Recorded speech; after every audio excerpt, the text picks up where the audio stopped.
Hello, the internet, and welcome back to Road Hazard. On today's episode, we have the Buick is back. Now, for you might be thinking, it's only been like a month, 3 weeks since it broke. Why is this such a big deal? What was 2 to 4 weeks for you, it's like 6 weeks, 8 weeks, something like that. 9, 10, a lot. It was a long time for me. But it's here, it's back, it has returned. So of course, under the hood we have the exact same 350 with a couple of minor modifications. First of which, externally of course, we have these brand new Moroso valve covers. The anodized gold ones, very, very retro, very, very cool. These were a gift from a friend of mine, so we immediately threw those on there.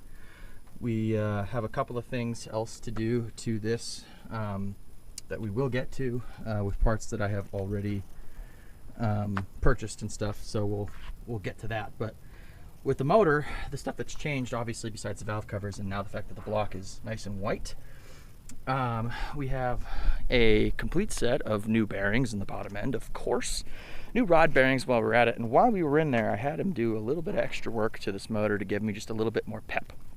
And the first thing that we had them do was put an Urson camshaft in this car. So this is a 480, 470 lift Urson camshaft. It's what the old timers would probably call a potato cam, you know, because when you're idling it kind of goes potato, potato, potato, potato, potato. So it's got a little bit of chop, but it's nothing so aggressive that it can't be driven every day like I do or whatever else. So kind of scored there. The other thing I had him do was a little bit of valve work on these cylinder heads. The intake valve was only like 1.72 or whatever, the small 1.78 I think is the small diameter. So we went ahead and stepped it up to a 194 intake for all the cylinders on these heads, because they flow okay.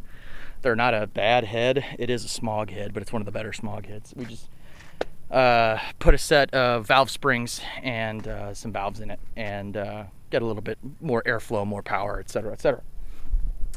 And honestly, that's pretty much it for the upgrades that we did to this thing. A couple of longevity items, but really that's it. Other than that, it's pretty much as you last saw it. What we're gonna do in the coming weeks with this car is, I think I mentioned, I've assembled a small smattering of parts for this thing. I'm talking about, we're gonna do exhaust by way of headers and probably some new mufflers. I've got a bunch of maintenance-y kind of stuff to do that we'll go ahead and do. We've got to drop the oil one more time and replace it, new filter, all that nonsense. And then some other basic sort of tune-up-y stuff. We do have to fiddle with this carburetor again now that we've changed our combination with heads and cam and all that stuff, so we're gonna have to throw the magic at this carb one more time, but that's no problem. We'll go ahead and get that done. And hell, we'll just keep enjoying it. Oh, one of the other things we're gonna do, maybe not so soon, but will happen at some point, something I really want to do, is convert this to electric fans. If you take like a mid-90s Mercury Cougar fan, they flow crazy and they come with a shroud and everything. So I might see if I might be able to fit one of those in here so we can get rid of the mechanical fan and this half shroud thing. And we'll call that good on that front. So that's kind of what's planned for the car, but that's what it looks like now. I figure you guys are probably here for some noise, so let's get her fired up.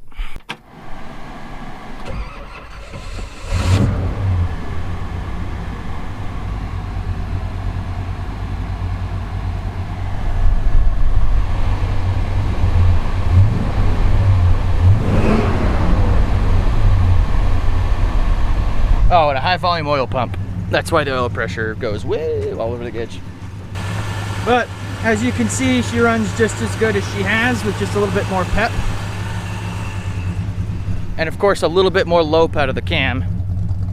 Not much. It's a little bit bigger than the old one. The old one was probably like a 460 something. It was just a little RV cam.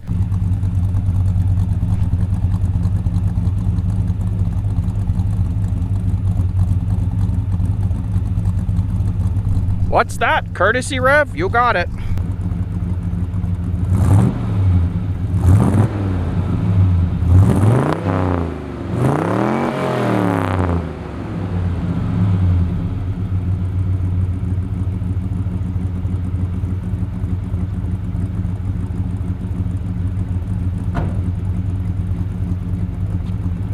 It's not bad, right?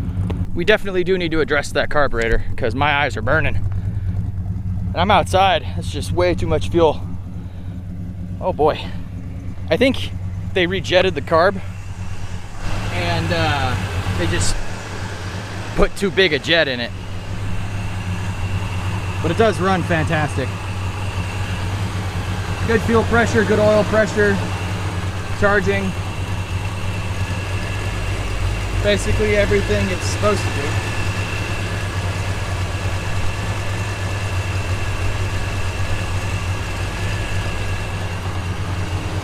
I'm very happy with it.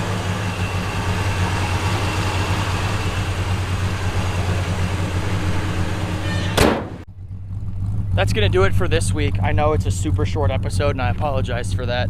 And you might also be realizing that this video is late. We had a death in the family and I didn't really have it in me to work on the video. And so it is late and I apologize for that. But now you know why, now you know what's going on. Next week video, we'll be right back to where we're supposed to be, doing something really stupid. One other thing that before I forget, I'm thinking about starting to do a little bit more cinematic, sort of like short film stuff in addition to wrenching, something I've always kind of wanted to do. And then I realized that this is my YouTube channel and I can kind of do whatever the hell I want on it. And if I wanted to make underwater basket weaving videos or fart compilations, I could do that. So I might start doing that, I might not, we'll see. If, of course, I do, you'll see it here. And you'll be like, what the hell is this? This is not a wrenching video. And then you'll be like, wait, we talked about this. Thank you so much for watching. I appreciate every single one of you, every like, every comment, every subscriber. I read every comment. I know who all my subscribers are, all 225 of them as of this recording.